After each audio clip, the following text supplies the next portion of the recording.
Welcome everyone. The issue I selected for my design challenge is air pollution in the Salt Lake Valley. Salt Lake regularly ranks as one of the worst cities in the nation for air pollution. And there have been many attempts at reducing air pollution, which may have prevented it from approaching a much worse level. But what I know is that every winter, I can't see the mountains because they're covered in a thick layer of smog. So to address this issue, we had to look at the causes. So the largest contributing factors are homes, buildings, cars, trucks, and other automobiles. Between these two sources, it contributes to 87% of all the pollution.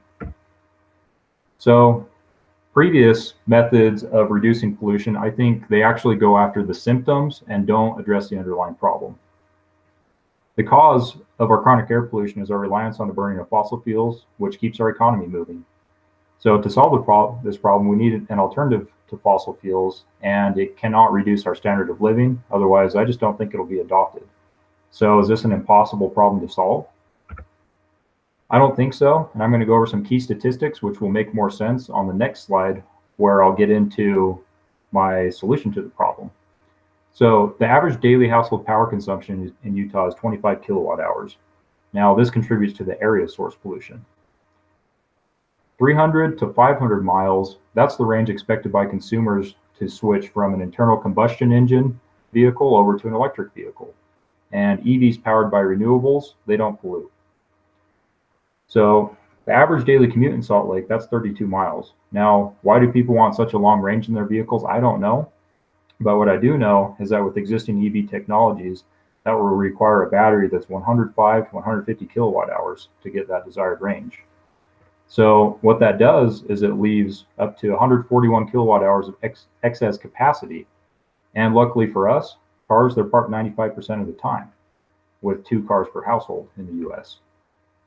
So rethinking our power grid, I think that's the key to solving our emissions-related air pollution.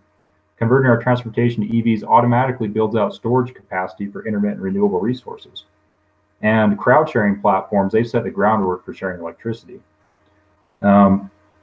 The way this can be envisioned is if you park in the parking lot, all you do is plug your car and you go about your daily work. And if the grid needs electricity from your vehicle, it will automatically take it and pay you for it. And if you need to charge up, well, you'll just be billed for what you need. And with this, Salt Lake Valley pollution can be reduced by up to 87%. And there's no need to reduce our standard of living. We just need a clever reorganization of our current resources and leverage existing technologies. So could it really work? I think yes, and not just in Utah. The average daily electricity consumption in the United States is 10.5 billion kilowatt hours. The number of registered cars in the US, 270 million. So EV battery daily excess capacity with 100% adoption, if they were all cars, well, that'd be 27 billion kilowatt hours, which is far more than what we would need. But in the US, well, we like our trucks and SUVs. So that would be more like 55 billion kilowatt hours. So all it would take is about a 20% adoption to EVs, and you have 100% of your electricity storage requirements. And the industry, it's not resource limited. So that means the prices can decrease with scale. And recently, renewable resources, they've actually